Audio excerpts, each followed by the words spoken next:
Aloha, everyone, and welcome to Aquarian Radio. And I'm your host, Janet Karen Lessin. My co-host is Teresa J. Morris. I'm not sure if she's joining us today or not, but if she does show up, I will click her on. And my guest today is Dave Emmons, and he's a Contactee experiencer. And I have a long bio outlining his different episodes. But, for example, at 14 years of age, he saw his first UFO with a friend. And he found an implant on his left testicular area that looked like a small ibuprofen pill. He had several vivid dreams, allowing him to predict events that are coming up via his third eye. He saw, in '96, he saw his first small gray by his bedside. And in 2001, he saw a silver slow-moving glider-looking craft. So he's got a list on aquariumradio.com of all of his events, and we're going to very slowly but surely go through his life and give him a timeline and unpack his episodes. Like many other experiencer contactees, we are starting to come out and tell our story. So we're here to witness Dave and allow him to share with us his encounters with extraterrestrials and UFOs, like many of us. I too, am a lifelong experiencer.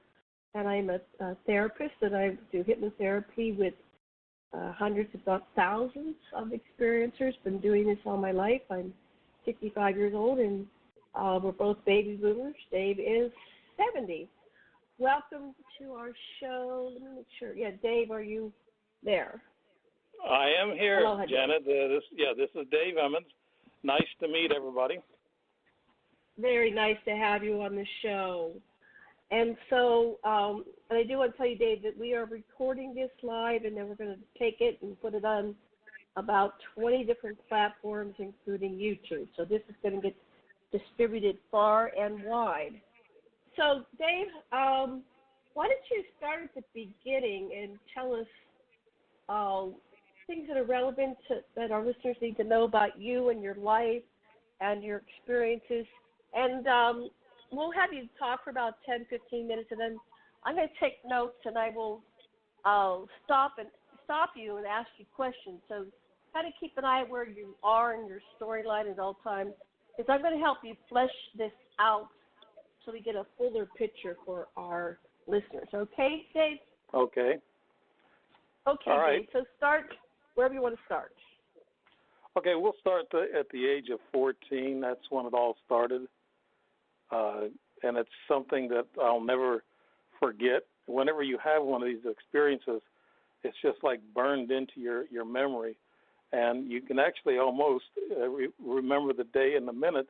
But this first one, when I was only 14, I didn't keep track of a lot of days or minutes. So it was in the summertime of 1963.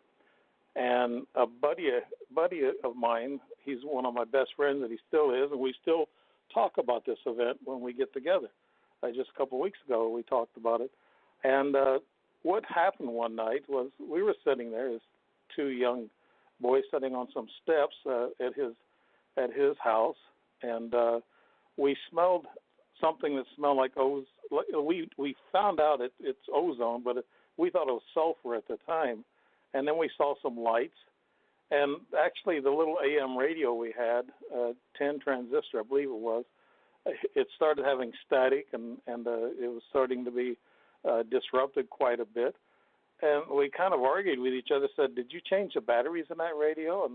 And we kind of laughed about it. And then we kept watching these lights come over the neighborhood. So we went up on the street level, and then we had a flashlight that we shined at this object. And we kind of looked at each other and said, "Are we seeing what we're really seeing here?" I said, "Yeah, I'm seeing something pretty amazing." And so we walked up to this yard. It was about half a block away. It was an empty lot, and we stood there and looked right at it. Actually, this UFO, or it's actually saucer shaped. It looked like one of them toys, the old time toys. They're kind of like chubby little tops that you churn with this handle, and it spins around. Oh, I remember those. Yes. Uh-huh. Yeah. It kind of looked like that. A little bit more chubbier than the than the real slim line. I guess they got new models now. I'm not sure, but we saw the portals, windows around it, about halfway up, and then there's kind of like another, like a bubble top, and then it had two rods or antennae, in which I found out later that's no doubt what they were. So what those antennae were doing, how they received their communications, that could be one of the methods. I'm not sure. We saw these. Why would these two antennae-looking things be up at the top of it? And it had a flashing white light on it. Actually, two of them. I think one in the front and the back, and that's how we noticed it. And it just stood there in midair. And it was only about 75 feet above us, and we kept looking at it. We pinched each other. Said, "Do you see this?"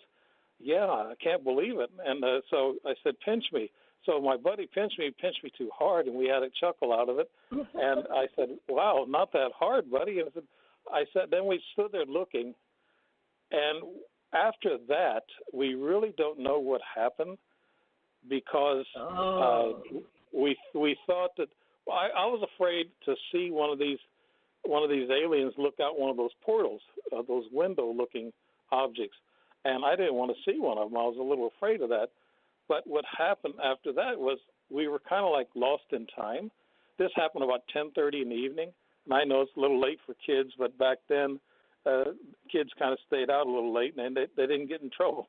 So, but we lost track of time. Him and I still to this day can't nail down the time. But when I come home, my mom had to unlock the door, and I told her, I said, I saw a UFO, and she said, "I'll UFO your butt," So I just wanted in the house. So I forgot about it after that, and I didn't think about it. But when I had a regressed dream, and Janet, you might know a little bit about this regression stuff, but I had a regressed dream that took me back, and I was trying to put on a shirt on a metal table, and it was too small for me. Well, my friend was a little smaller than I was. I was kind of a bulky guy, kind of a football player type guy, and I did play football a little bit in high school, but I couldn't get the shirt on in this regressed dream. And then it stopped. All of a sudden, that's all I saw. But then when I drew it out, I drew where it was at. It was right in my backyard, actually, and I kind of drew out the saucer in the backyard. But then when I saw it leave, it just darted out to the west, just due west, and it was actually, when we saw it, it was in the southwest. So it must have changed positions some time during that time that we missed.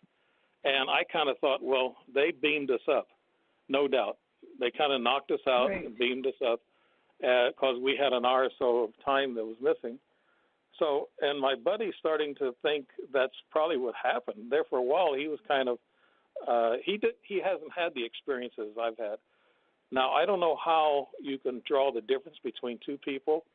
I went on to having a lot of experiences, especially in the past 10 years, and he hasn't had any more experiences because we talk, and I don't know why. Why was I followed? Why was I tagged with that? Let's look at that. It's a very good question, because they will take certain people, and we always say that you like won the lotto, right? You got selected, and so why did they take you and not him? It's probably, and this is just based on the hundreds if not thousands of people that I've interviewed, it had something to do with your genetics. Now, did you say you did a regression on this episode? I had my own regression. I didn't have a hypnotist or anything, not anybody professional, but I had these dreams. I regressed dreams, I guess you can say, bits and pieces. Okay. But to figure out how the craft, it just dawned on me when I drew it. I guess when you start drawing things out, I think it comes back to you a little better. And I drew the craft in the southwest of my backyard, and actually the craft took off due west real fast. It was gone. And so it had to move a little bit, and we didn't see it move. So something tells me we were drawn up into the craft. And him. Right, and you can recover thoughts, like you're saying. You can recover what happened. you don't have to go to a hypnotherapist. You can start drawing it or writing about it, and you'll get all this information. So you're saying you had a dream and you got further information. So let's just tell the story on the, based on the dream as if it was happening now. That's the technique you use. So you had this dream. You're having this dream. So tell us what unfolded in the dream. Well, what unfolded is what I was just telling you. I only got bits and pieces where I was trying on a shirt that was too small for me, and I kept fighting it, and I don't remember putting on my shirt, in which was a little bit larger shirt, and I don't remember putting that on. And then I remember the craft heading out west. That's what my regress dreams showed me, and then I drew it out. And like you said, drawing something out or writing it out will kind of put it out there where your mind can understand it. And that's the only bits and pieces I got out of that, Janet, out of that situation. But what happened just a couple months later is when I had that testicular implant. And that's when I kind of thought to myself, at the time when I was 14, I didn't think anything of it. I didn't draw any conclusions from that finding of that implant, but it looked like a little Advil tablet, and it was whitish, like an ash color, white, and it wasn't, like I said, it wasn't very big, and I saw a hole in my skin. It was like a quarter of an inch hole or whatever, and it was red. So what I did is I squeezed it back out of that hole, in which was red, and looked like a fresh cut, but I don't think it was, because I think it was a month or 2 months after I saw the UFO. So when I finally got the little, I guess, disc thing out, I put it in my palm, and I said, wow, how'd that come to be about? And I was 14, so I didn't understand anything, and it started turning brown as I was holding it. And I showed my mom, and she said, throw that old thing away. I told her where I got it from, and she says, well, it's probably an ingrown blackhead or something. I said, no, Mom. I said, even at that time, I told her, I said, no, there was a hole cut for it already. How could a hole be cut for it and going in, and the hole wasn't healed all the way up? It was still red, and it still opened up when I pushed the little implant out. So that's how I think you have to have, in every case, in any time that you have an experience, what happens is you got to find factual things that tie the whole event together. And when I had that little implant and I took it out and I found the hole there, that told me that yes, I was taken. My buddy didn't have any of that, and I don't even think I even discussed it with him at that time. We were so young. All we did was wanted to play and have fun. But that was the first incident, and we talked about genetics. Well, I've got Crow Indian in me, and they say that they trace Indians, American Indians. I got some Crow blood in me. I don't know, about 20% maybe, something like that. But my family, my grandma and my aunts, well, they kind of look like Crow Indians, to begin with, with long dark hair, and but they had a UFO experience. My mom told me in their backyard, and it had lights on it, just like the one that I was saying. And my mom told me this stuff. She's 91 now, and she remembers a lot of that stuff. She's still pretty sharp in her mind. But she told me they've had that experience of a UFO in their backyard, and her younger sister pointed it out. She said, "There's an airplane or something up, in the backyard, just hanging there." And so she said that they didn't know back then, but she said that was a spaceship or a UFO.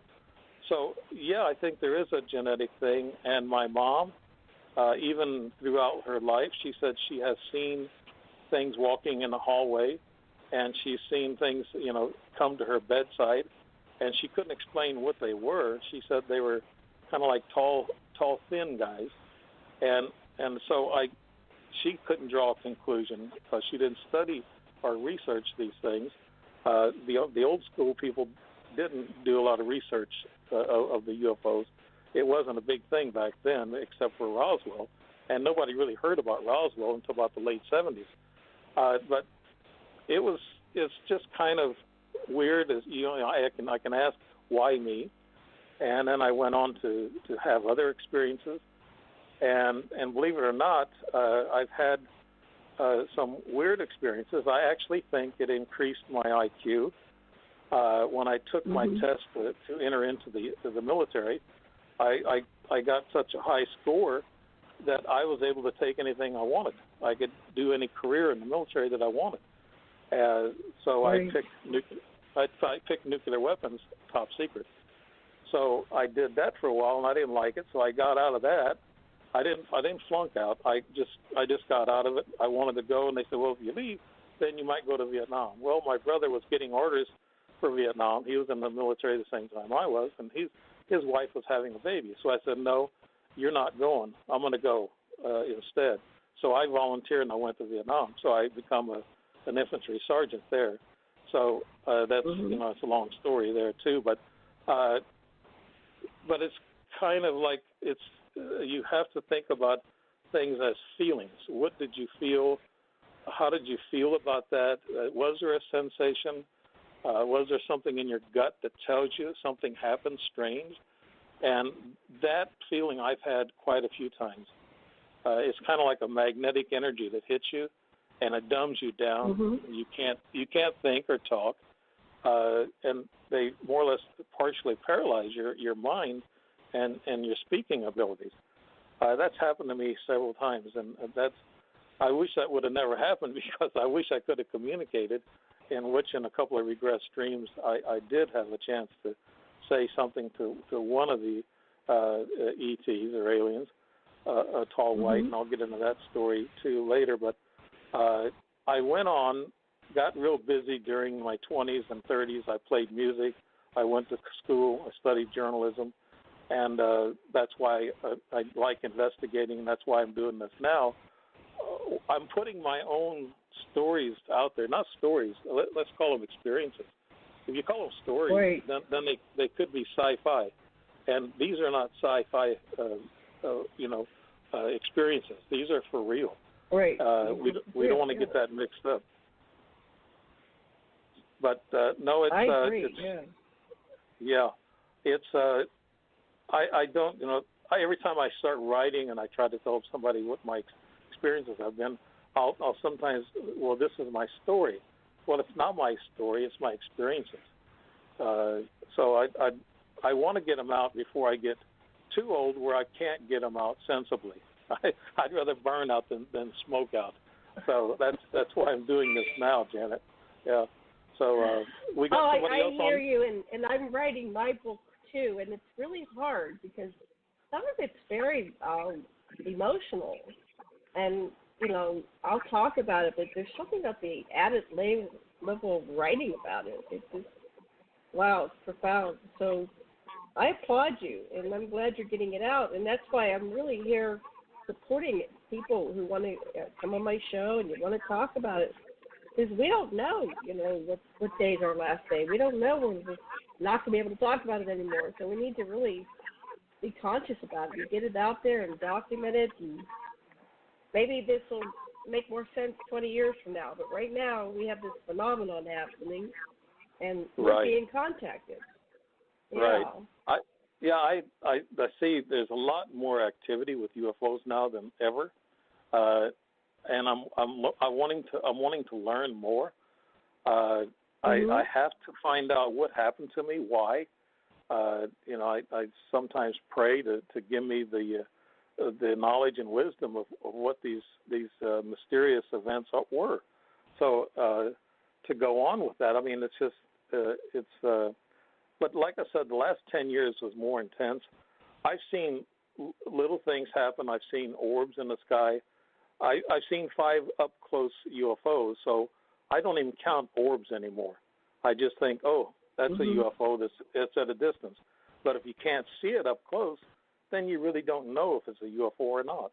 So that's my understanding of it after I've seen 5 up close. So it makes a big difference in how you look at flying craft in the air, and right away if you see something that looks like an airplane with flashing lights, right away that's an airplane. You learn how to identify these objects I've had some MUFON training, I guess, about 10, 11 years ago as a field investigator, but that didn't really teach me anything until I really saw up-close UFOs and then orbs at a distance and looked at a lot of airplanes and tried to distinguish who was what and what was what. So I've learned that now. I can identify things pretty rapidly, and I know what they basically are. If they're an orb, I don't pay much mind to them. But to go on, I guess I've been fortunate to have a lot of smaller things. There's a lot of paranormal things that happen and occur with these UFO experiences, in which there's so many small things. I've got a 250-page ledger. It's plus 250 pages, and it's got a lot of small things that's happened to me.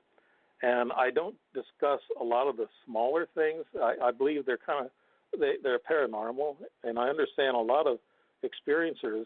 What they do is they hear about these paranormal activities, and then it kind of ties to UFO events. And sometimes they say paranormal activity follows UFO events or ET events. I don't know if you have going on there. And I've had a lot of paranormal activity in my life too. A lot of it. Yeah. And so, that makes me wonder, like, what's that about? Right. Well, I have all Oxford, this paranormal activity. Yeah. An Oxford professor just come out here lately saying that aliens are invisible. And why wouldn't they be invisible? They're so advanced. We're starting to have invisible cloaks and everything. So they say that I guess aliens are invisible. And there's a couple of times that I can attest to that. I come from a UFO convention back in 2011, I believe it was, and I had a buddy with me, and we drove down together to Arkansas at Eureka Springs, and we come back, and he stayed overnight at my place so he can fire my Winchester rifle. He just wanted to shoot a John Wayne gun. I said, okay, we'll do that. So.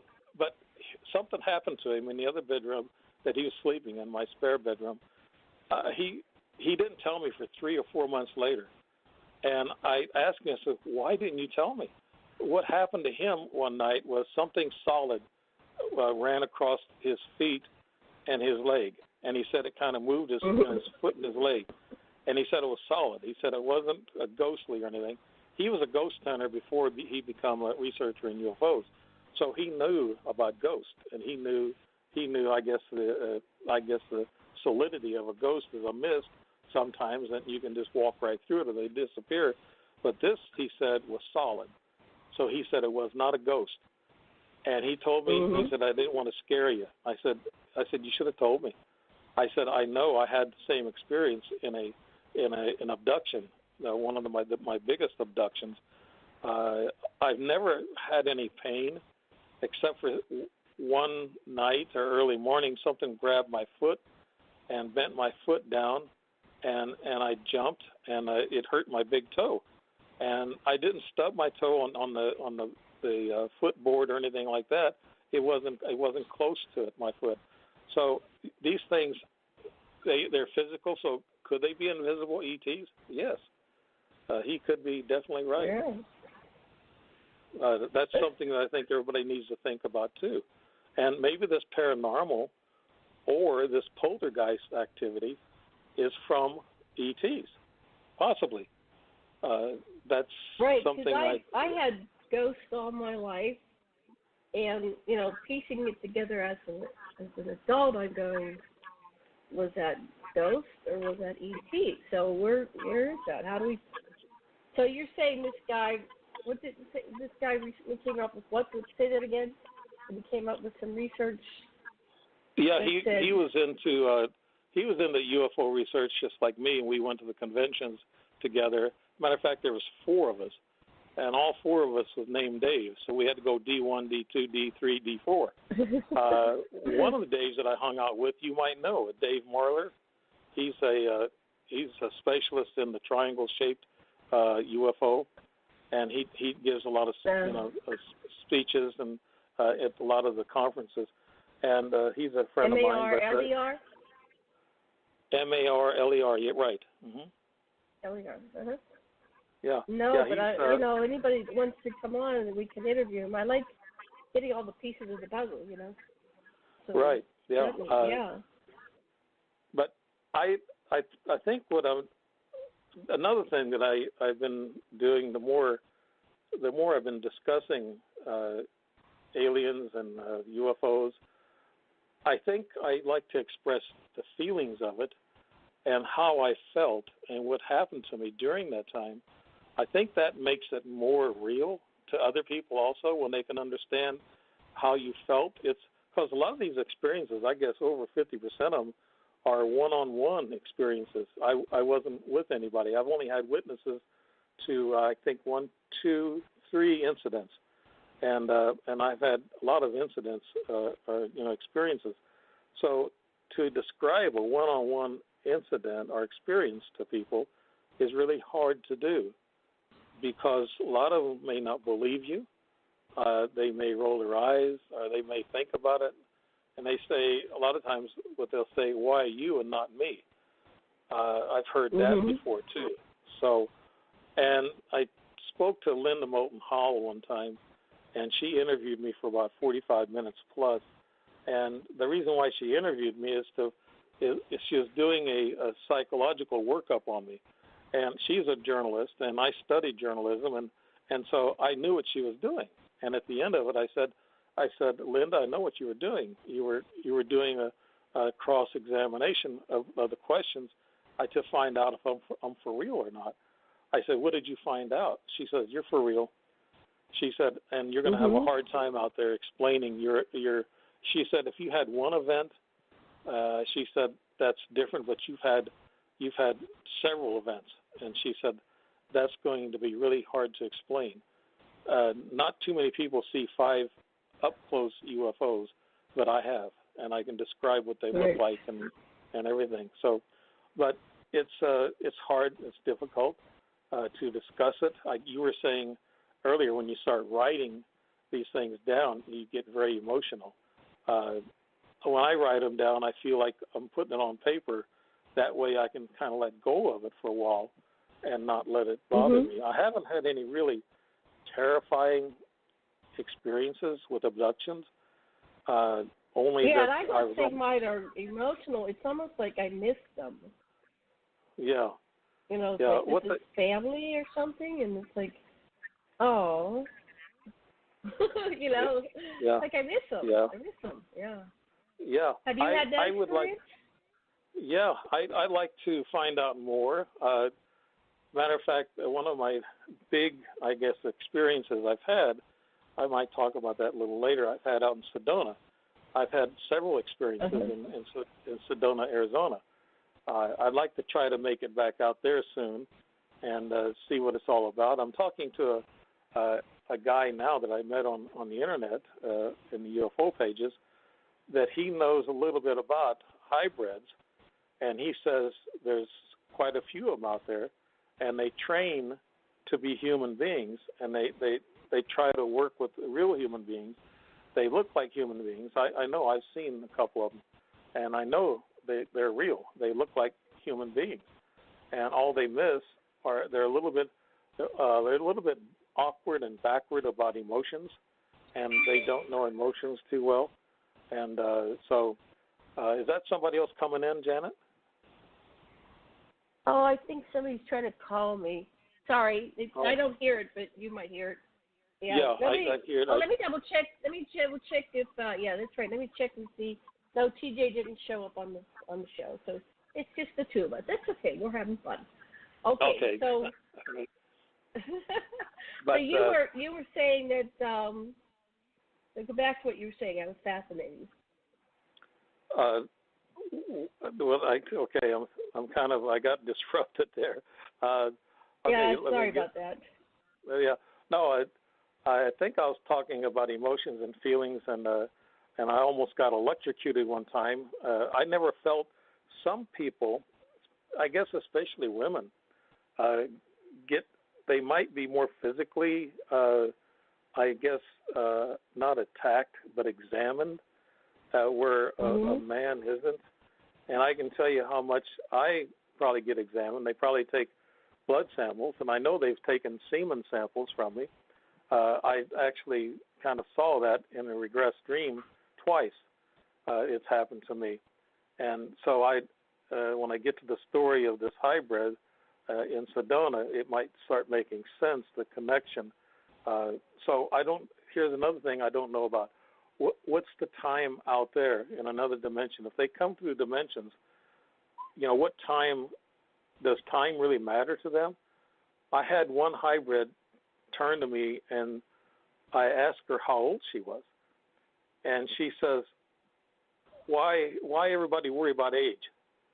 And I said, I'm talking like her because she was an Asian Japanese hybrid, and she was concerned about me worrying about age or years.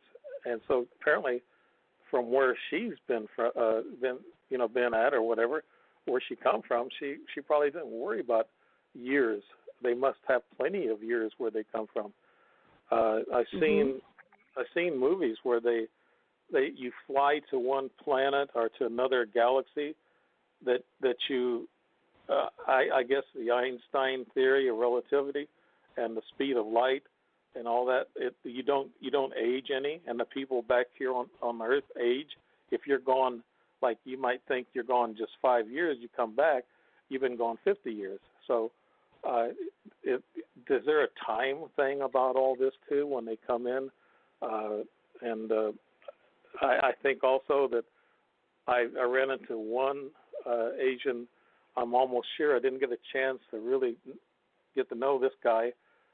He was also a Japanese hybrid, but he told me, he says, a lot of aliens believe in reincarnation. And I was kind of stunned. And I sat there and I said, whoa, he must know something.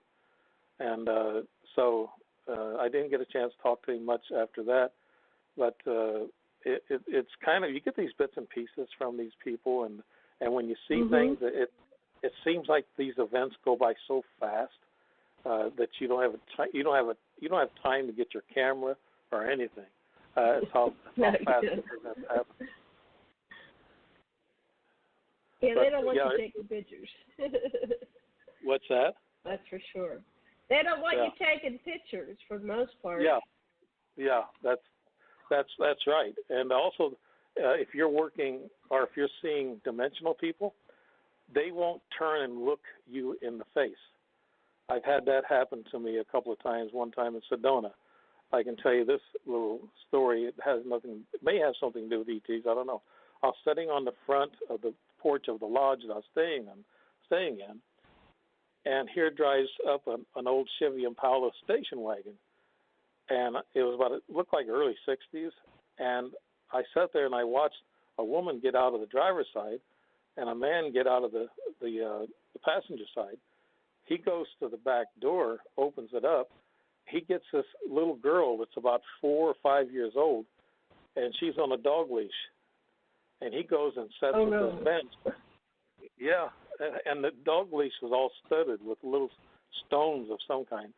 And I turned around and looked, and I thought, that's not right, but I didn't do nothing about it because I was kind of dumbed down in the situation. I was in their world. I wasn't in mine, it seemed like. And this guy never turned and looked at me at the bench.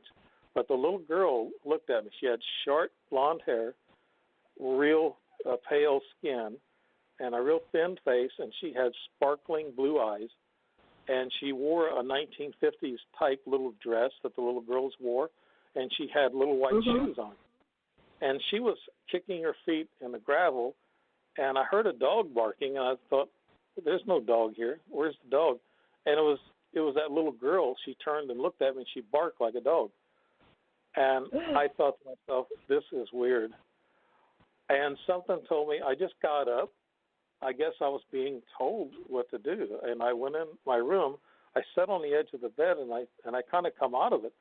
I said, that's illegal. You can't have a little girl on a dog leash. I went out there to get this guy straightened out, and they were gone. I mean, poof, just gone. And I walked into the manager. I walked in the manager's office. I asked him, "Did you take care of did you just check in a woman and a guy with a little girl on a dog leash?" He looks at me and says, "What in the world are you talking about?" "No," he said. I said, "Oh my God." And I was awake. This was about 4 or 5 o'clock in the afternoon. I was awake. Sun was shining. I wasn't sleeping. I might have been dumbed down, but I wasn't sleeping. But yeah, it's so I've seen little things. Yeah, if you go to Sedona, you're bound to see these things. And this guy that I'm talking to is real interesting, but he seems not to relate to me too well. Like he doesn't want to give me a lot of information. He said he was appointed as gatekeeper in Sedona, and he's been there 20 years. And I thought, and he said he's met several hybrids, and he said he knows all their behaviors and what they're doing there. And I said, "You're the guy I want to talk to." And I told him about the one that I ran into, the hybrid there, and he goes, "Oh wow." He says I can tell you some stories about these people. He said I know who they are and I know where they're at. I said I'd love to talk to you, but he seems like he's backing off. He's afraid I'm getting too much information. He's just kind of backing off a little bit.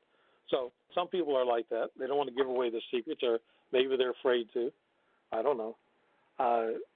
But I can talk about my experiences, but I don't try to include. Let's continue with yours. Yeah, I mean, right.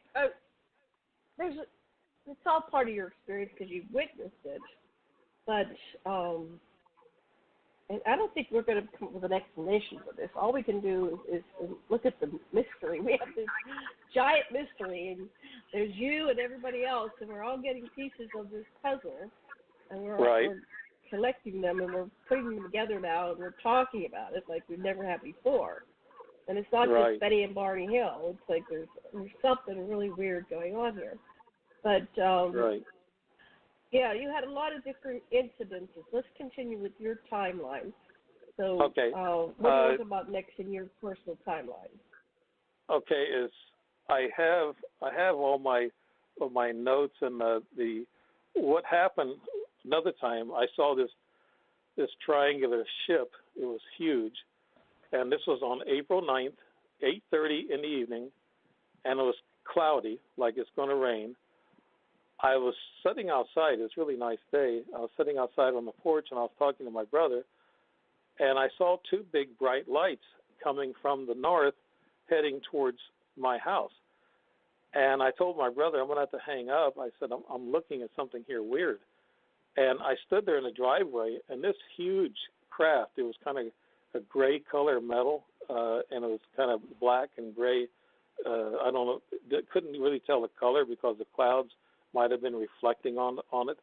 But this ship was only about 70 feet or 60 feet in the air because it clipped a tree across the street. And it come over me, that's 60, 70 feet, almost about the same as this other UFO I saw. And this thing made a hissing, buzzing sound. I looked right up underneath of it. It went right over me. I looked up. In the front, I saw a big glass globe hanging down, one of those old-fashioned glass globes that you use to cover light bulbs. And it was about 15 feet long, looked about 6 feet wide, and it was actually in the place where the light is usually at in the front, in the nose of the craft. There are usually 3 lights in a triangle. And I saw that the back 2 lights, they were lit up, but the front one wasn't. It just had this globe hanging down. And that's the only thing I can't figure out about this craft. What was that globe? What was its purpose? And why was it there? I guess I centered on it. Then I looked on the rest of the belly of it, and there was a huge vent. It looked like a huge barbecue grill, whatever. It must have been about 25, 30 feet wide in diameter. And it was just like a lot of small vent, I guess barbecue grill is what I could call it. But that was what was making the hissing sound or the buzzing sound. And then right behind it was a little red light, and then the 2 huge bright white lights, in which is the propulsion system. These lights are propulsion systems. What they do is they stir up a magnetic energy, and which makes the craft anti-gravity. Gravity doesn't have any effect on it, so they can just do what they want, go where they want, and go as fast as they want, I guess. And this thing went over me, and I looked at it as it left me over my shoulder, and I thought, oh my God, again, why me? Why am I seeing this? Mm-hmm. But then my mom just lived down the street from me, about 5 houses down, and my 2 brothers were there, and they saw the same thing. I said, great, I got witnesses.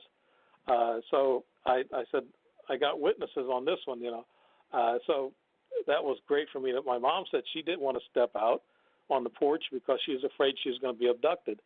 And I said, well, I don't think you'd worry about that. The ship was going somewhere else. It wasn't stopping in our neighborhood. So, and anyway, a triangular ship wouldn't be. They say that, well, that could be one of our military craft. I said, no, you can't have a huge craft. This craft was as long as the street. It was about 5 or 6 houses wide, and it was just huge.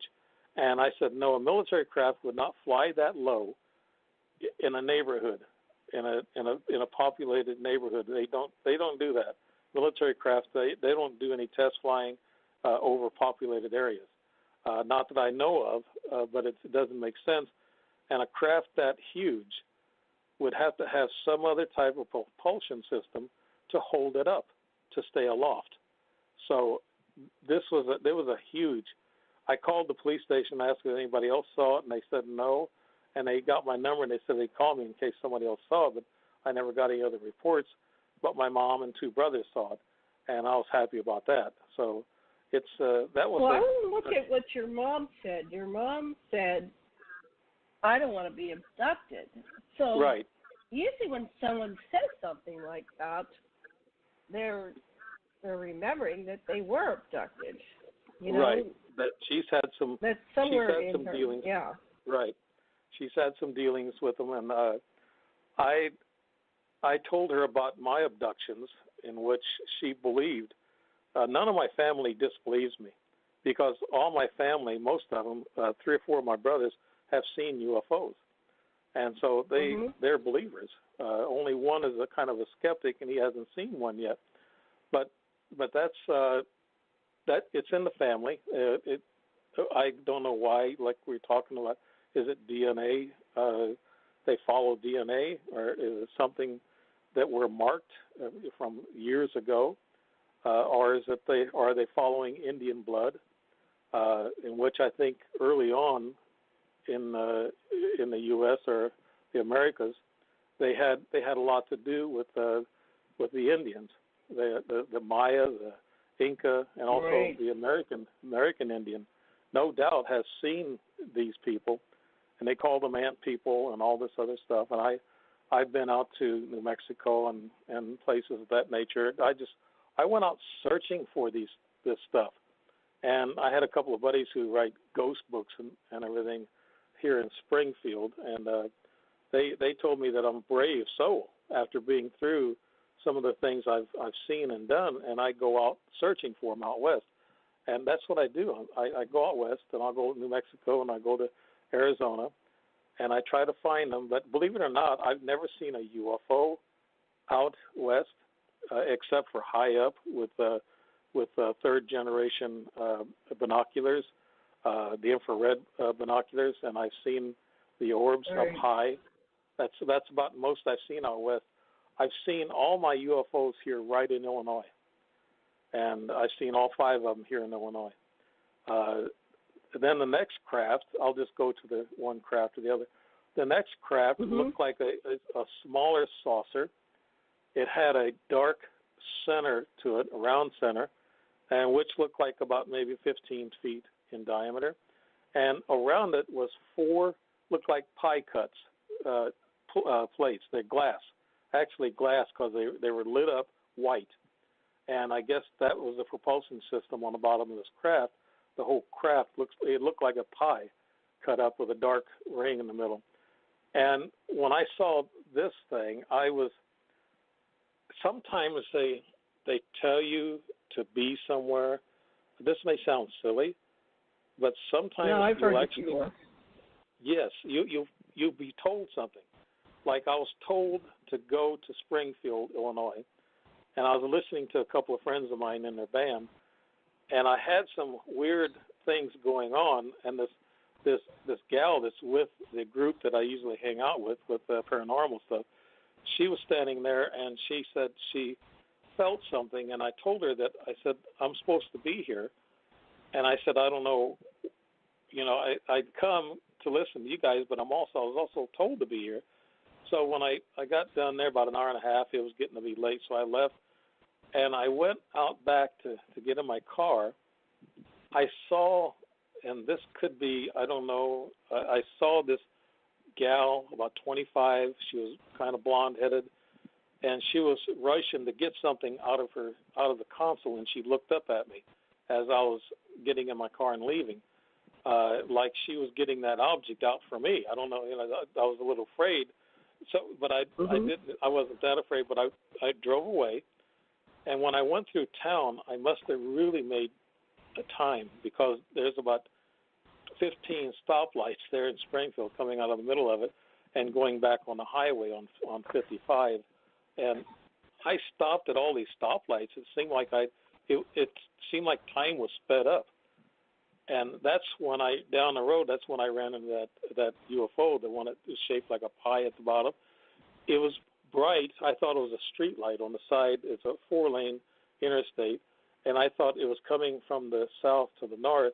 I was going south, and I thought it was just a bright street light, but then it started moving, and I looked at it. I was about maybe a couple of miles away at that time, and I kept watching it, and it was just a really bright light, and then it come up close, and I said, oh my, what's that? It crossed right over my car.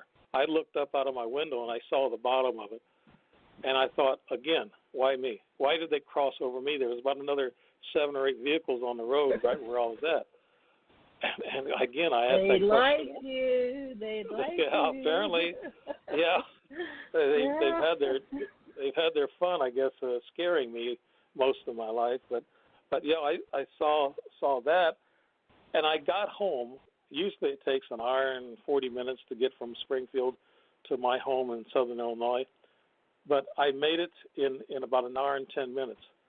So somewhere along the line, I missed 30 minutes. I accelerated 30 minutes. And I wasn't driving fast either, not that I know of. I was driving the speed limit, but time just moved up. It's something, when I pulled in the driveway, I looked at my watch. I said, oh, no way. I left Springfield at 10:30, and here it was 11:30, just a little past 11:30. I said, no way. I can't do that, especially after going through all them lights. So yeah, I had a feeling of time was sped up during that moment that UFO crossed over me. So that's kind of a feeling you get. You get this. I had a scientific friend of mine tell me, and she was really good about. She was a researcher in UFOs and crop circles, and she was real good at explaining certain things. And she explained to me that she said when you feel really tired and really drugged down, and your stomach has butterflies in it, she said that's when you're being hit by magnetic energy, and they hit you with magnetic energy to put you under control, so they can control you. Don't grab a stick, don't grab a ball bat, don't grab your camera, don't worry about anything. Everything's okay. So far, they haven't done anything to me to hurt me, but they put a couple of implants in me that I know, and I was almost electrocuted a couple of times. I'll get into my fourth craft. I saw this craft at an oil refinery. I was a lead man, and I worked in an oil refinery there.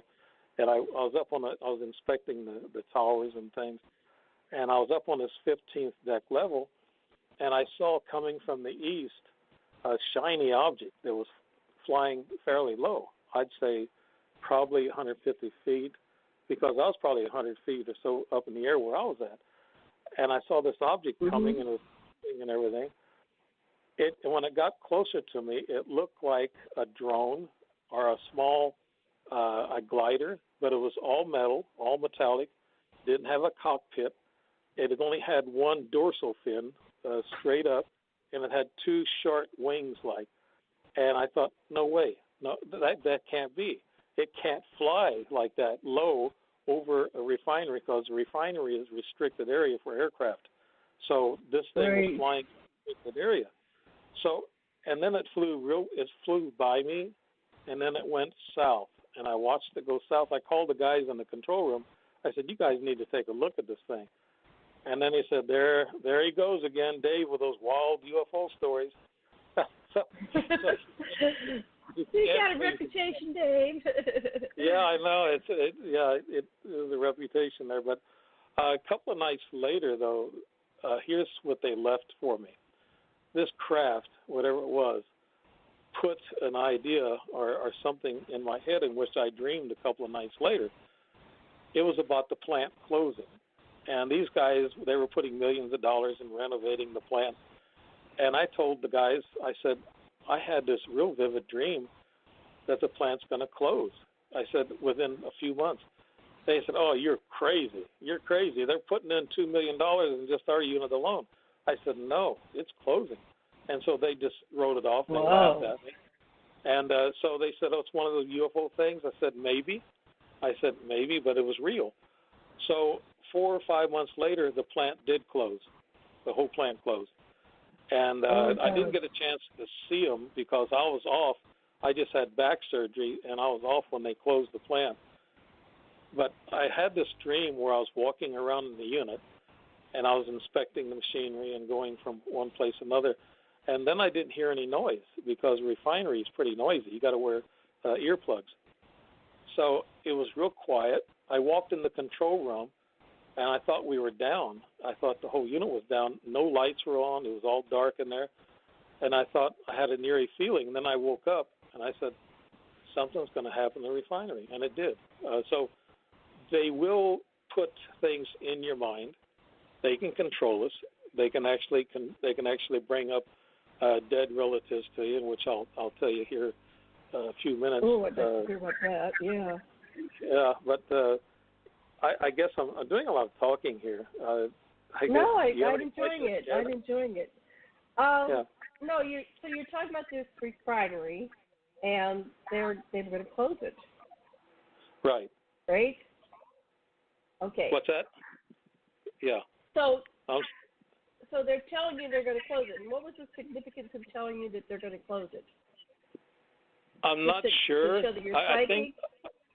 Yeah, I think what they're doing is letting you know that they scanned you. They know all about you, and they implanted this dream in you, in which was they were throwing me in time a few months, throwing me up in time for a few months in this dream, and letting me know what was going to happen in the near future. And so whatever these craft are, they know how to control time. They know where you're going to be. When they have these meetups with you, I call them meetups in a way because they know where you're going to be. These ETs, UFOs, they have control of time. They have control of our minds. They can put things in our mind. They can actually extract things from our minds, and they do a lot of that too.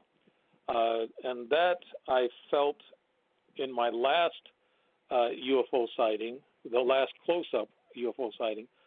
I was told to go to this movie. I didn't even like the movie, but something in my mind kept telling me, go to this movie, go to this movie. So I went to that movie. So I come back out, and I come home, and I was on this Highway 255 coming northwest, and I saw this bright light on the other side of the highway following me. It was keeping time with me. And I wondered, what's this? It was a bright, long light, but it could have been one of those saucer-shaped UFOs that just had the bright lights on the bottom, and it was following me. And then all of a sudden, I felt really tired. I felt really weak, so I knew what that was. So I pulled off the road because I didn't want to drive like that. So I pulled off the side of the road because I didn't want to drive. And then whatever happened, it come over me, this craft, and I saw the bright light but I didn't see the craft because it was so bright. I couldn't make out the details. And what they were doing, apparently, this was, an assumption. All I knew is I felt real weak. I felt nauseous, and it was uploading from me, taking information from me, and just, I guess, following me and picking up my brain waves. And then I sat there for about 5 minutes after that. I finally came to myself, and then I took off again in my car, and I said, wow, what another experience that was. So, but during this time so also. Yeah. Well, you're indicating that there's some kind of agenda for all this. So you're saying that they put ideas in our heads, they're downloading, they're uploading. Right. So you're a real contactee. You're not somebody they took once, and so you're selected. You made the finals. Yeah. You're not the semi-finalist. You're it, and your family is it. And the same happened to me. Okay, so I can totally relate to what you're talking about. And then your whole life is a mystery because you're not given a lot of information. Now, mine shifted where I started they started to tell me more, but they still never give you the 100%, like here's what's going on. But they won't. Did it ever shift, or are you still in the mystery? Am I what? I didn't catch that last. Did they ever start shifting and telling you more about what's going on? Or no. Are you still left pretty much in a mystery? Okay, so let's it's still a in the mystery.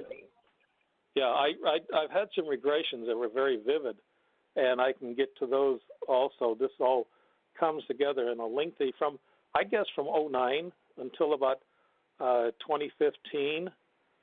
I was really hammered, I guess, during those years with the UFO experiences and the little things that accompany it. And it's in my ledger, like the orbs in my house that my night cameras picked up, trail cams picked up, that type of thing. But those are little things. I'll get the major, I guess, events out of the way. But my neighbors, about that same time, there was a couple that I knew both my neighbors really well, and one of them told me that they saw a bright light in their backyard, and that was right next to my backyard. And they said it made some kind of a noise, vibrating, and they said they was both so afraid that they just cuddled up in their bed and didn't want to look outside. They didn't want to look out to see what it was. And apparently it must have been one of my visitations, or they visited me, and my neighbors saw this, and they come out and told me. They said, did you hear a strange noise or bright lights? I said, no. I said, I was probably a victim of those bright lights. I don't know. But my other neighbor also told me that he saw a bright light come down in my backyard. He said the light was probably about 5 feet wide, and he said he couldn't tell how long it was because he couldn't look up out of the window. But he said he watched it. He said it was weird, and he didn't tell me until a month or two later. Also, he said, which reminds me. He said, I've seen something strange in your backyard. I said, well, this has been a strange, time for me anyway. I said, and he told me about it. It's about 1 o'clock or 1:30 in the morning when he said he saw it out his back window. And he went to the bathroom, looked out his back window, and saw that light in my backyard.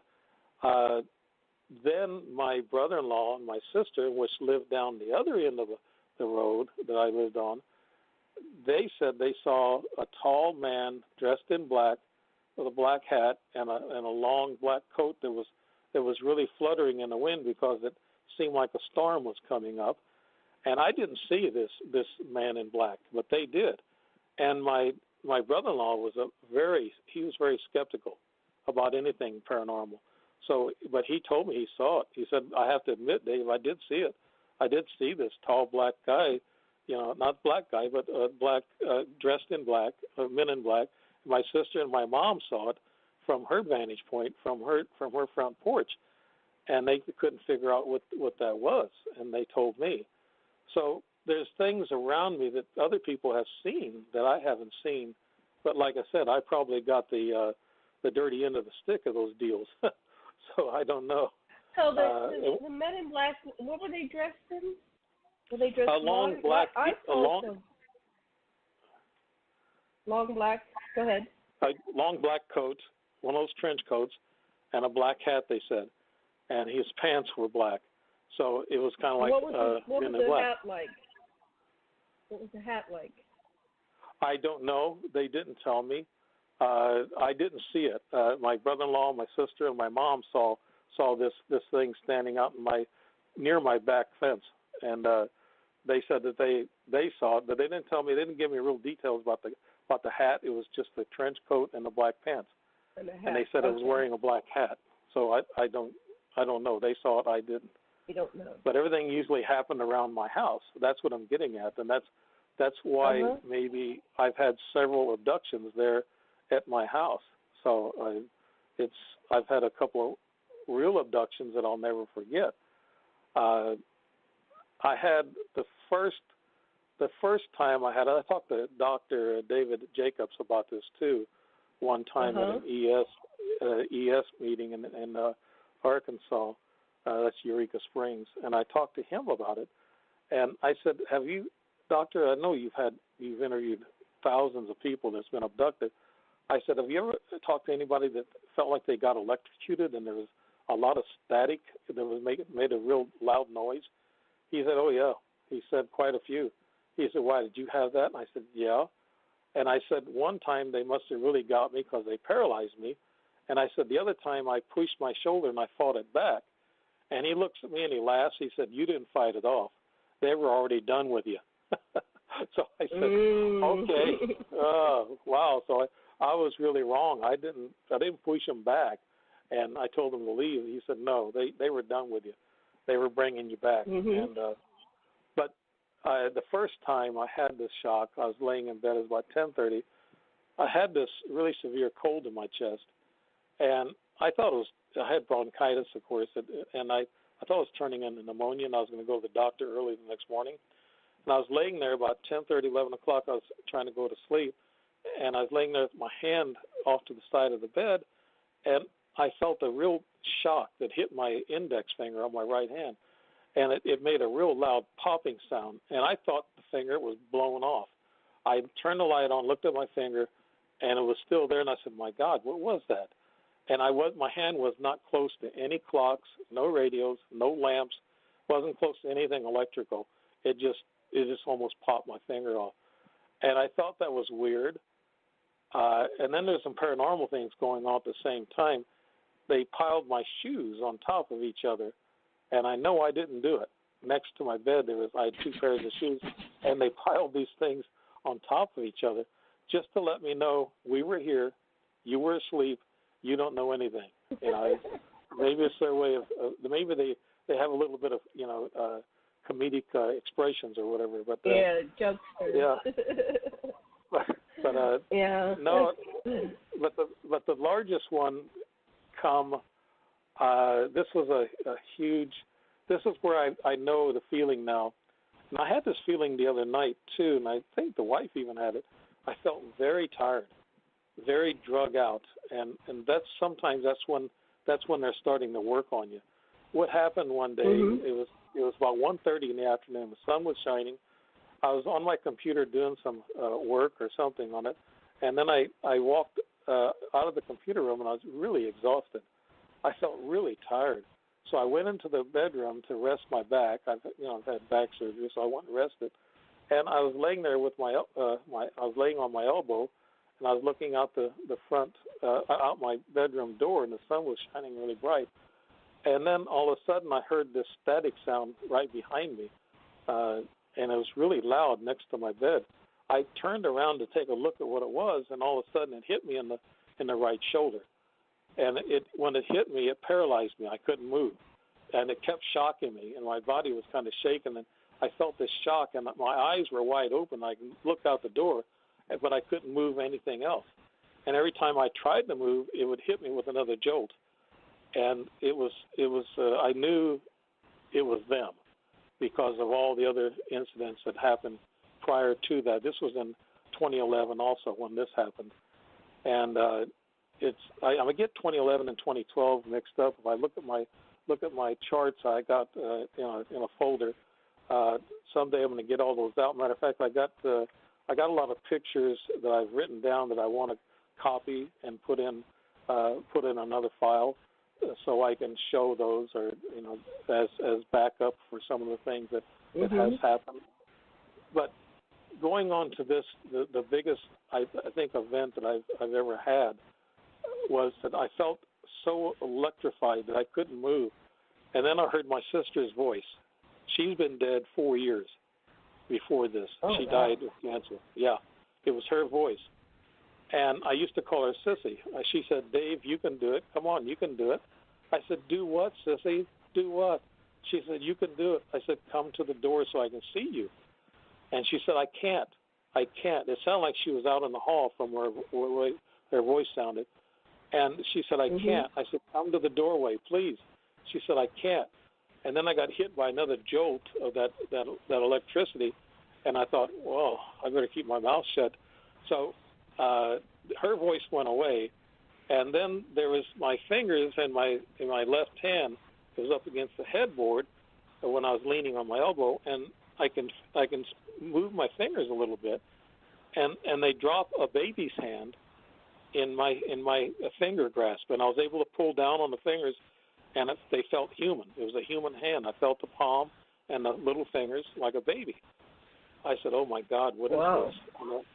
I said, what kind of abduction is this? And then something heavy sat by me. I could feel it. It was physical. It sat right next to my hip, and I thought I was going out of my mind then. And then I just yelled out, jumped up, and whatever was there took off. It was gone. And I think they were done with me, but they were just toying with me a little bit to show me that they're in control. They can do anything they want. And what they did is they took my sister's voice out of my memory banks, and they can do this. So I've heard other people talking about this, that they can extract your memory and use that memory against you or for you, mainly against you, I guess. But then I just got up, and I was so shook up, I was so afraid. I walked around the hallway, and I would call up my scientific friend, and I talked to her about it, and then she told me, she said, well, I can't discuss it, but I just investigated the case with a woman and her daughter who had a similar experience where they heard a lot of static shock, and they were kind of like electrocuted, and they couldn't move, and they couldn't look around or anything. They were just frozen. And I said, yeah, that's what mine was all about. So I get some comfort in finding out other people have seen and done these things. But that was a huge one. But I guess then, like I said, a lot of little paranormal things happen, like shoes being stacked, or they play with things. Or I had a amber amulet that I put in a Facebook thing. It disappeared. It was a picture, and I wrote a short story on it. It disappeared on a Thursday morning, and I wore it as a good luck charm.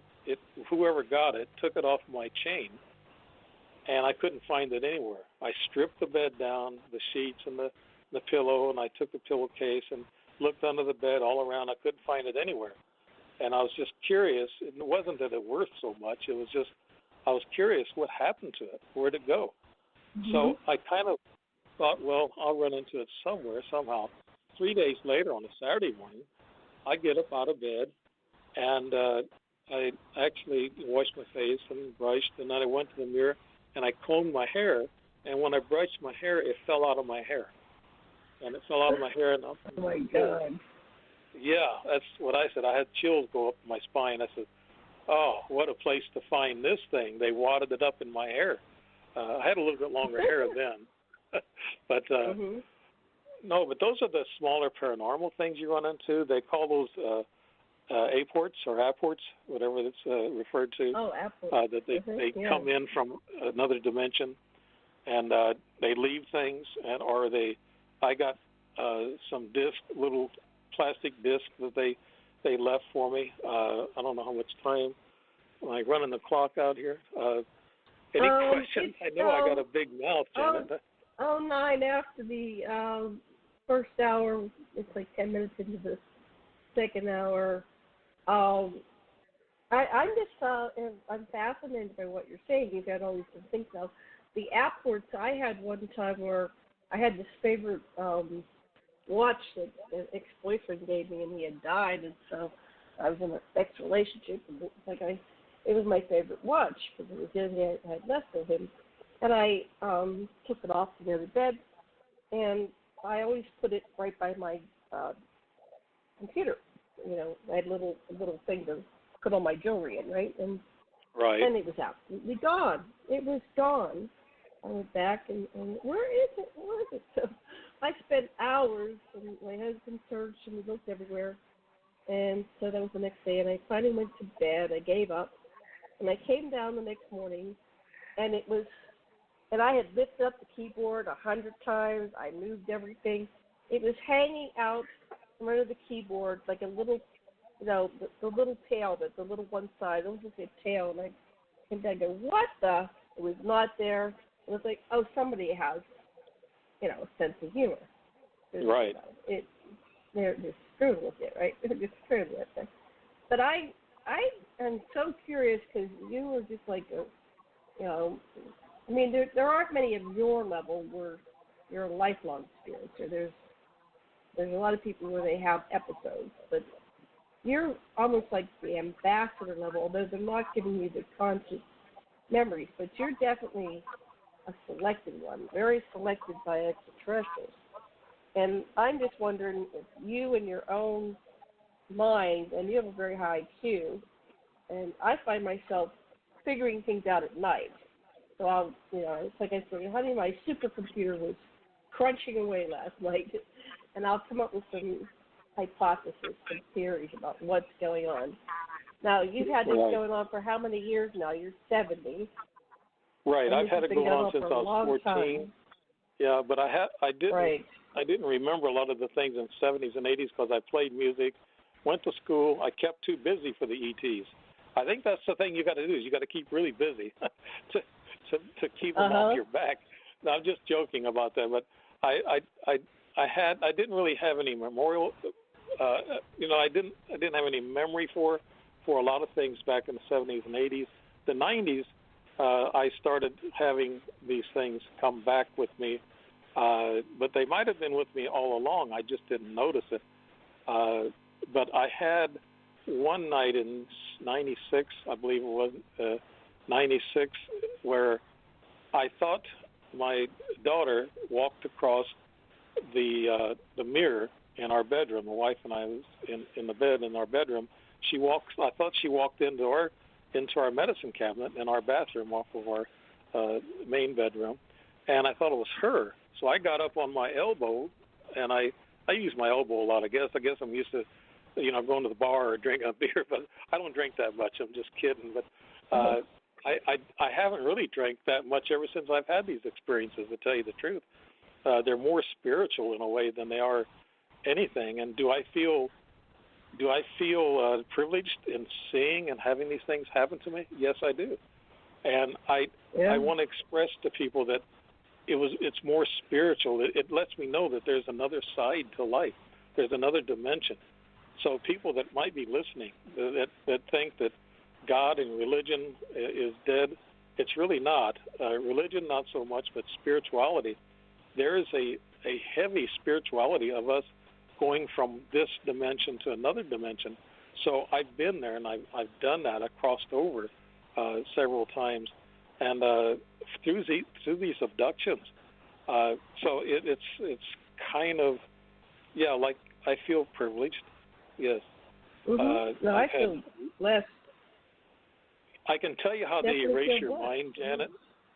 Okay. They messed up one night. They didn't get everything out of my memory. This was when I was in Sedona with this Japanese hybrid, and that's another story to itself.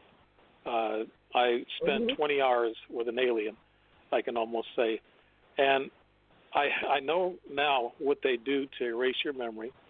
I was in my room at this lodge, and I had this regressed dream that they was in between my groin, and they had this brown tube that was going into my groin. So I took my knee and tried to kick it away, and then I just went out again. And I guess they just hit me with another little blast of energy.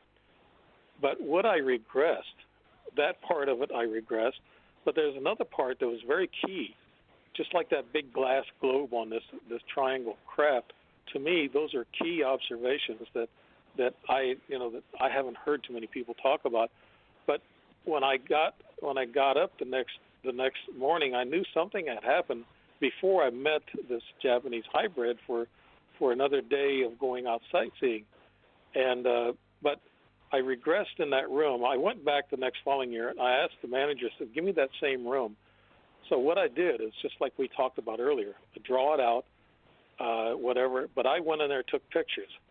I took pictures of the sliding doors, took pictures of where I was at in the bed. I took pictures of the walk that I had, and I looked at when I got them on my computer, I looked at it. Actually, that brought my memory back to when I saw the pictures of the room. That's strange, but it does. It triggered some kind of a regression response. I had this vivid dream that I was walking back and forth in the room. It was only probably about a 15, 17-foot walk, actually, and somebody had me by the arm, my left arm, and somebody was on the right of me, and that person had about a 6 or 7 inch real bright light. It was shaped like a fluorescent tube, except it was really bright. They kept running it up and down my face and in my eyes, and it hurt my eyes. And I kept turning my head, and they kept turning me to the light. And then they went up and down, and I saw somebody sitting to the side of me, in which very well could have been that Japanese gal hybrid that was sitting there at the table, and she had these 2 other people doing this to me, erasing my memory. And the bright light hurt my eyes, but I think they must have been maybe not really pros at it, but I had this regressed dream in which I regressed all that information in that room, in which I have the privilege of seeing how they do it to your memory. It's kind of like, you ever seen the Men in Black movies? It's kind of like that. They flash the light on you, just a flash. But this here, they took it up and down. They scrolled it up and down my face and in my eyes. And why they had to walk me, I don't know. Maybe it was some way to keep in my blood flow or something. They know more about our body than we do, I think. And they kept walking me and doing that to me, back and forth. And that's how they attempted to erase my memory. They probably erased a lot of it, but they didn't get some of them bits and pieces. But yeah, that's another thing. Also, another abduction case. I don't think it tied in with these ones I got shocked with, but this was another one.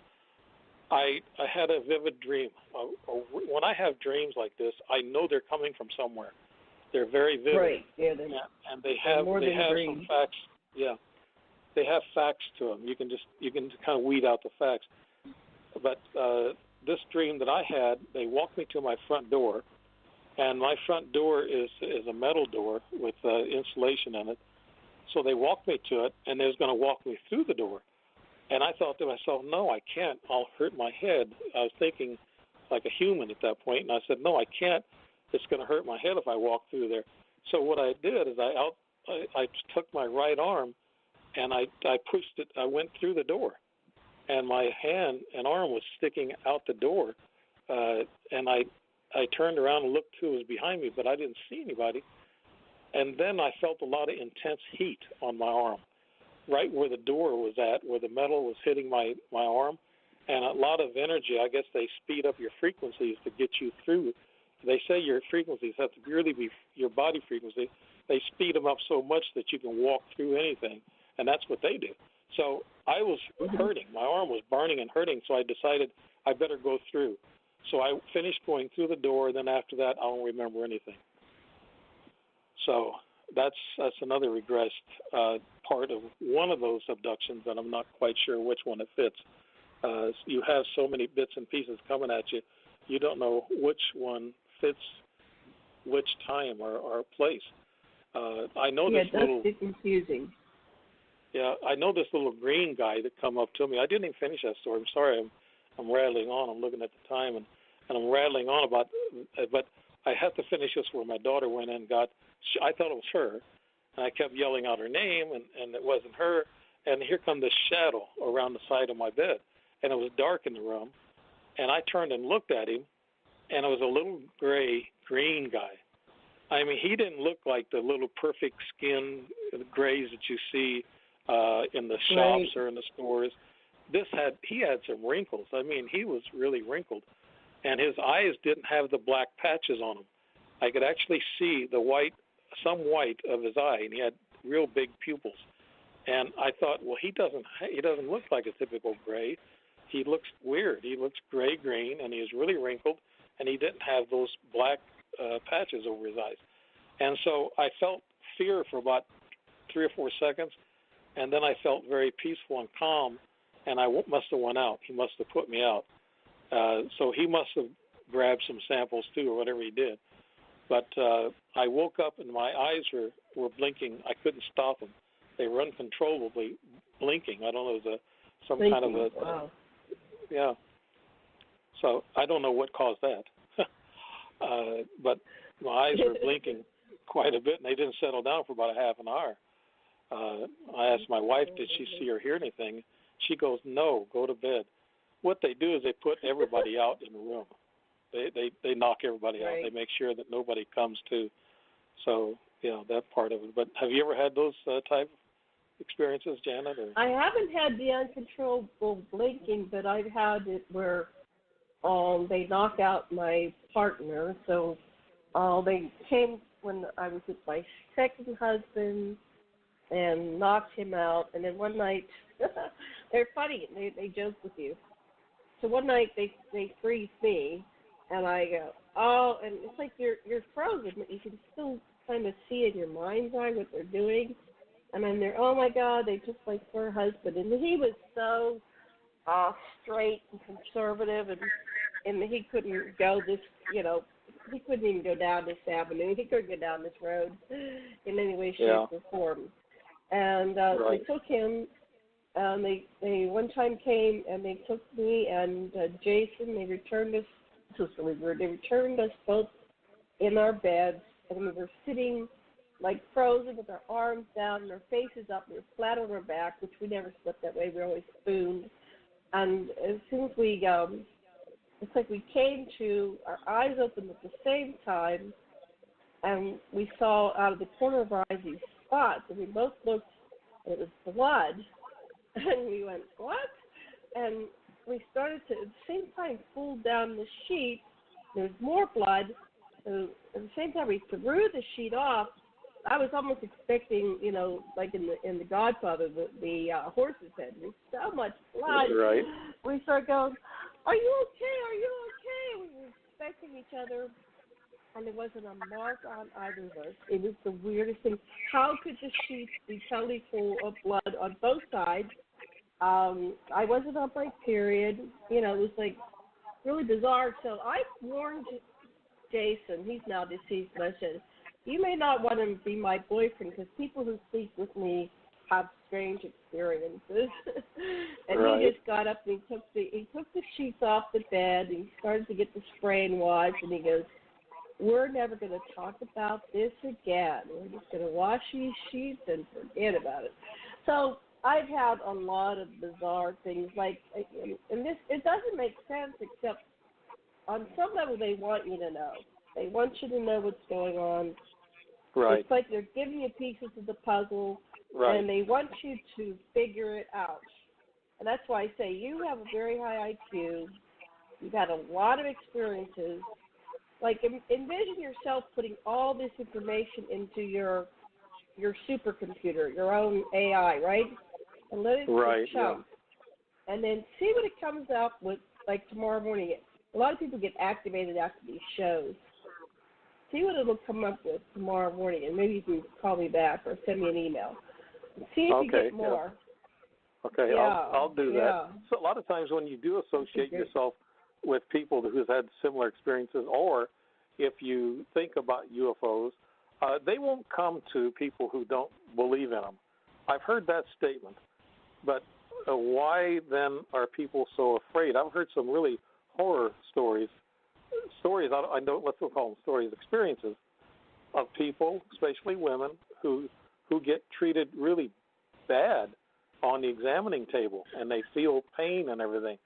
I've never felt that. I've got marks on my body. I got pictures of marks, and actually my wife has a couple of marks, and she has had some weird dreams and things that go on, so she knows. She believes me too. If you're around me enough, right, you'll be a believer. But I tell people, I said, you're going to see a UFO. I told my neighbor that, the one who said they saw lights in my backyard. I said, you're going to see a UFO within 30 days. Well, 2 weeks later, right. she saw one, a triangle craft, and she couldn't come and talk to me for almost 2 months.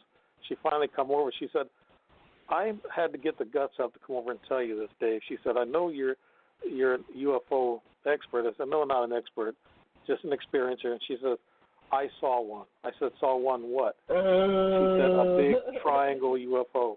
And she said, you told me I would see one. She said, you must have some kind of energy or something. I said, I probably do.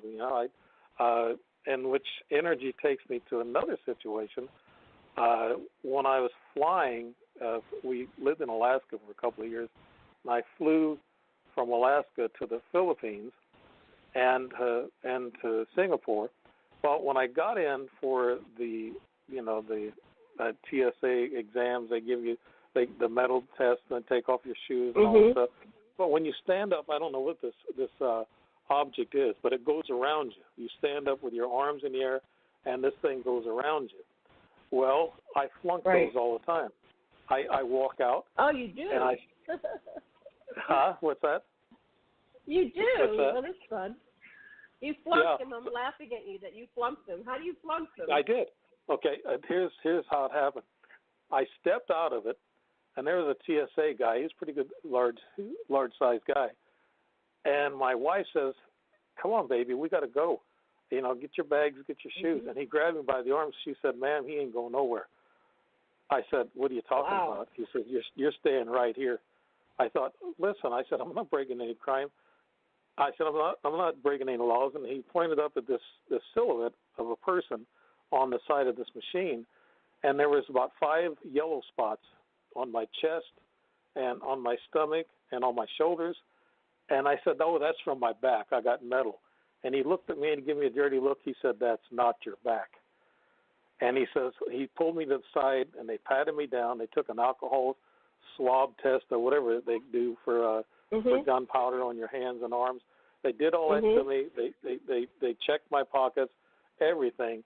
And then they said, okay, you can go, but you got to take this red card over to the person that you're going, the flight attendant, and take that and give it to her.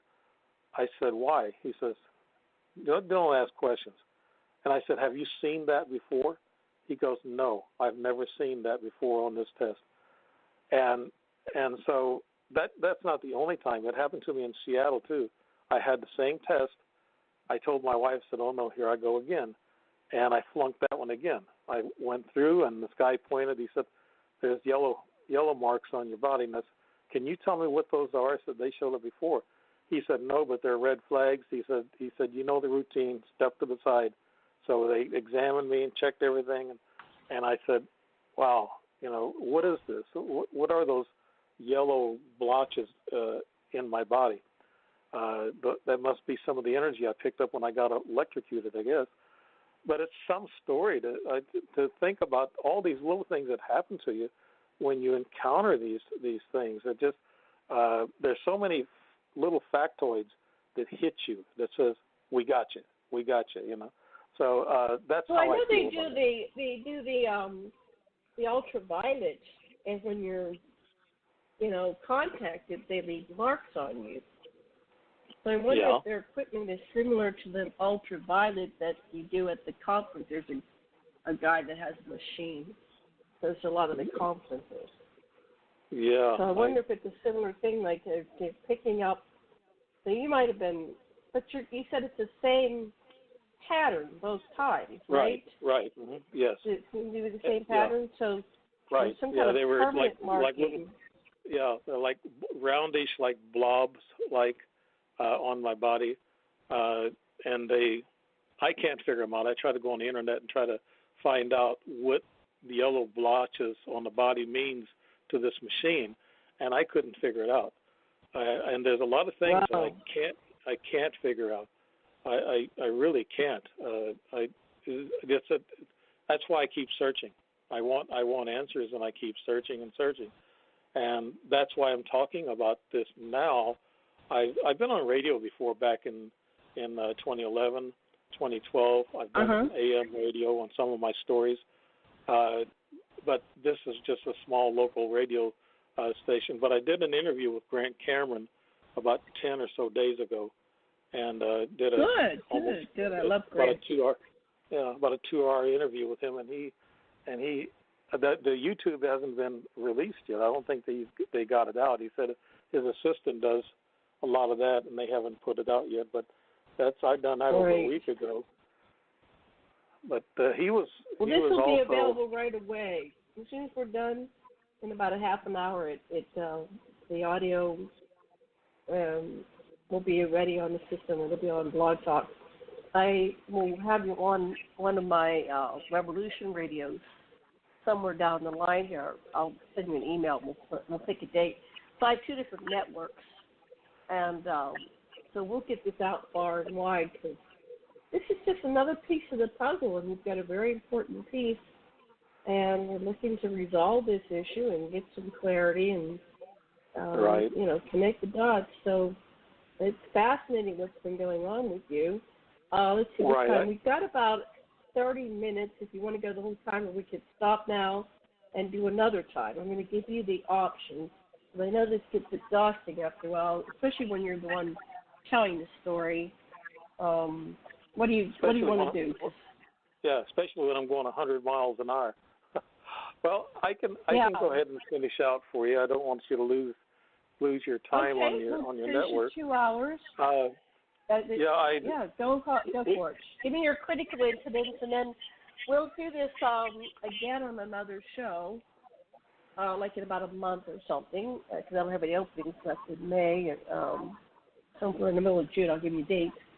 So, because I know we're not getting all the episodes, so we need to get some critical ones, and then we'll come back and we'll keep unpacking it. Okay, take it away. Keep going. Some of the smaller things, we can unpack some of those. I've had 2 implants, matter of fact, that I've gotten out of my body. In 2011, I got an implant out of my left calf in my leg, and it was a little round red hole, and it itched a little bit. Who did that for you? Who did that for you? Did you have it removed by a doctor, or did you do it yourself? I did it myself with my fingernail. It was a little round red hole in the skin, just like they left in my groin area. That was kind of like a cross cut on my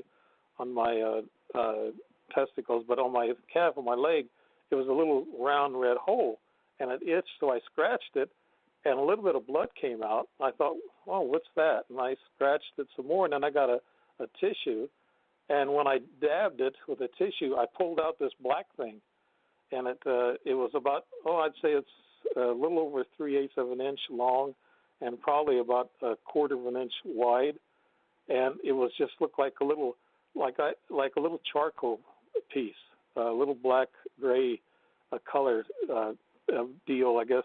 And I went ahead and put it in a plastic bag, and I went to this camera shop because I didn't know. I'd like to have some close-up pictures of it, but this camera shop had it for several days, and they come across with some really lousy pictures, and I thought, oh my goodness. So I took my little Sony movie camera, and I took a microscope. It's not a real professional microscope, it's a small one, and I put my Sony camera, and I didn't know that they could do this, a camcorder. I put it on the lens of the microscope, and I got good pictures of the implant. And I took it up to a little meeting that we had, the Springfield Paranormal meeting, and I showed them the pictures of this thing. It looked like brain neurons, like it was coming off from it. It was huge brain neurons, much bigger, but they looked like that. And the science person who's really professional, she said, I've been in biology for years, and she said, I've never seen anything like that. She said, that's scary looking. And I said, that's what I pulled out of my leg. And I still got pictures of it, but it disintegrated after a while. After about 2 weeks, it just disintegrated. And just the same way as that little pill thing that I got out of my groin, it kind of was turning dark brown from a ash color. So when they get out in the air, they're supposed to, I guess, they make them to where they just disintegrate and they're gone. So nobody can really run tests on them. But nowadays they're smart. They go in and they have surgery and they have them taken out, and then you have a good chance to take a look at what some of these people have. And mine looked right. They do analysis on them and see if there's any, metals in it or what's in it. Yeah, I'm not sure who does it right now. We lost the right. What's his name, Dr. Lear, who did yep. it. Yeah, Lear. I think someone took over. We have Greer and Lear. Yeah. Yeah, he died. We lost Stanton Friedman the other day. So, right. Yeah, we gotta get this all documented before we're all gone. Yeah, we're still on here. Yeah. Well, that's interesting. I fell last year, and I was on tour, and by the time I got to Albuquerque, I had a good scab, and then the scab fell off, and this. It looked like maybe Morgellons or something. They took it's a little creature. It looked like it was dead, and it was. Yeah. I went, oh my God! It came out of the way. And I wondered about the fall. It was almost like the fall I was suddenly just falling over nothing, and there was nowhere to catch on to, no person, no rail. So I went pink, and and I was on the ground. Right. So maybe there's some ways that they are putting these critters in us. That could be from the sea life, but they seem to be alive, or they were alive, So interesting, fascinating. Yeah. Okay, so you had, we have about, 36. That's 15. Keep going. What's that? I said, keep going with your timeline. Oh! I thought you said our time's up. I couldn't get this. No. I guess phones have a bad way of communicating properly. It's not us, right? So yeah. No, it's just the technology's not up to par. Go ahead. Yeah, but no, I've had the 2 implants that I found so far, but I got something in my thumb. I showed it to the doctor, and they said, well, does it hurt you? I said, no. It's put in a place where it feels like a little piece about 3/8 of an inch long, and it's in my left thumb where the joint is at, but it's put in a place where it doesn't bother me, but I don't know what it really is. I don't know if it's an implant, but I'm kind of a little gun shy on this because I've had several implants, and this one here could be another implant. I don't know. That's another thing that I think people that have a lot of experiences, they got to be careful that you don't overanalyze the situation. And I know myself, I'll stop and I'll analyze the situation, think about it, and think, is this coming from inside the conscious mind, or is it coming from some unconscious or subconscious thoughts or details? And you have to really evaluate yourself on each thing that happens, and I do that quite a bit. I've actually taken and written things in my ledger. I typed them in the ledger, and then the next day my research proved it not to be correct. So I'll correct myself and just tear that page out. So I analyze myself after each event or occurrence, but most of the ones I've had are quite real. Like I said, you got to find one fact in a dream, a vivid dream, or an incident that will prove that incident really happened. Just one solid fact gives you the answer to that experience that you've had. I know a lot of people said they've had a lot of traumatic things. Like I said earlier, they felt pain and they felt like they was beat up. I have never felt that way. I guess I'm running into the right ETs. They have never done me that way. I did see, just for a short while, a 5 foot or 5.5 foot, somewhere in there, a reptilian, young reptilian, standing in my bedroom. And when I woke up and I looked at that, and I squinted my eyes and I looked some more, and I said, "Oh my God!" It terrified me because it looked like a cobra. And I thought, "Oh my goodness!" I started getting out of the bed and I turned around and it was gone. So what it did is it appeared and disappeared in front of me, and I was awake because I got up and I was looking at it, and that scared me because I don't like cobras. I'm scared. I'm afraid of cobras. So that really put a scare into me. I know if I went through my ledger, I could probably run into a lot of small paranormal things that's occurred. And like I said, the marks on my body, I have pictures of a lot of that stuff. I got a trail cam that I think it caught a small gray in Alaska in Fairbanks. Oh, in the trail cam. Wow. Yeah. Those are fascinating pictures. I've seen a lot of those.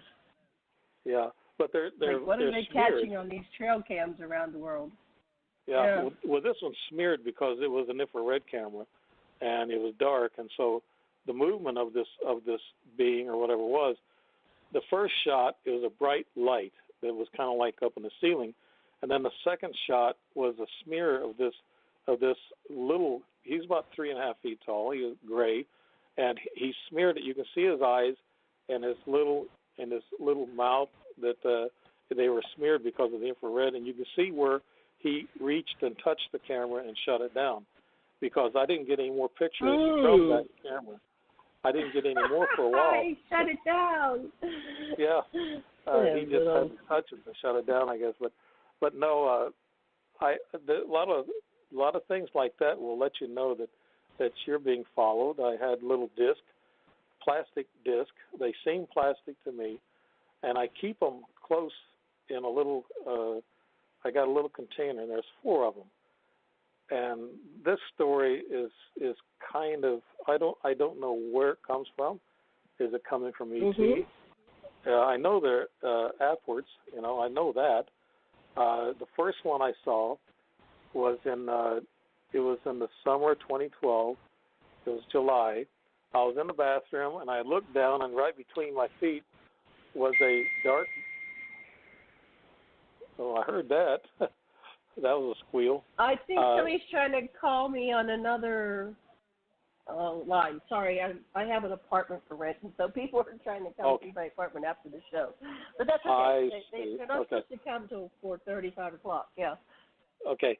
But between my 2 feet, I saw a little disc, and it was a gray-black disc. It was about 5/8. I measured it 5/8 by about 1/16, and appears to be plastic. I picked it up.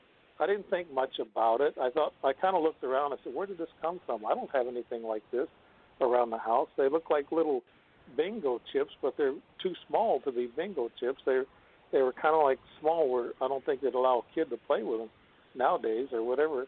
But I took it and put it on my dresser top, and I didn't think anything more about it. 2 months later, or 3 months later, it was right after I got married in 2012, and I looked down. I was putting on my clothes, and I looked down on the floor, and right in front of me was a white one. It was a white, like a eggshell color, and I picked it up, and I said, "Okay, now this is getting strange. This is kind of getting strange." And I put them together, and I said, I don't know what this is about. Who could be doing this? Or why would they even be doing something like that? They're getting my attention, and they always put them where I will see them. Apparently, they know time travel or time sequences. They know where you're going to be and when you're going to look down. They put them right where you can see them, and that's where most upwards, I guess, come from, where you can see them. They're very visible. They make sure you don't miss them. So we moved to another loud noise. Yeah, we moved. It's somebody who wants to come to see my apartment. I'll get them over done. We're done in about 6 minutes. So. Yeah. Okay. Or no. But yeah, make this. 16 minutes. Yeah. But when we moved to Fairbanks, I was at a Rotary Club meeting with a I was renting this house, leasing this. It was upper house. They lived at the bottom. It was a big house. So he was a professor, and he took me to his Rotary Club meeting there, and I changed clothes. So I went there, and I was sat there, and there's a bunch of professors in there. There was one guy that kind of looked out of way, and that's another thing I might talk about next time. Is that I experience seeing people that have different energies. I have a third eye or whatever. I think I've gotten that through all the travels that I've been through with this ET. I've gotten this third eye where I can look at somebody and say, there's something different about them. There's some kind of different energy. But I was sitting there, I went to the restroom, come back, and this guy, he looked up at me like he knew me, and he had real piercing blue eyes. And I sat down, I looked back at him and said, I wonder what he's looking at. I didn't know him. So after the meeting, went home. I changed clothes, and when I reached into my left pocket to where I was getting my keys out of my pocket, and I was changing into another pair of pants, I felt something stick to my finger, and it was and I thought, well, what's that? And I pulled it out. I thought it was something sticky that maybe got in on my keys, and I pulled out a disc, another disc. It was stuck on my finger like it was magnetized, and that I looked at that. Yeah, I looked at that disc, and I thought, so this one was a light gray colored disc, and I looked at this thing. No, it's copper color. There's two of them, and I get confused. This one's a copper color, and I left it stick on my finger, and I sat there. I was in shock. I thought, how did that disc get in that pants pocket while I was out to this meeting? And I couldn't believe it. Then I knew, that's when I knew, when I got the third one, I knew something was keeping tabs on me. Something was following me from out there somewhere. I don't know who, what, where, or how, but that disc is the thing that really, it kind of scared me. Because if you feel like you're being followed, you get a little afraid.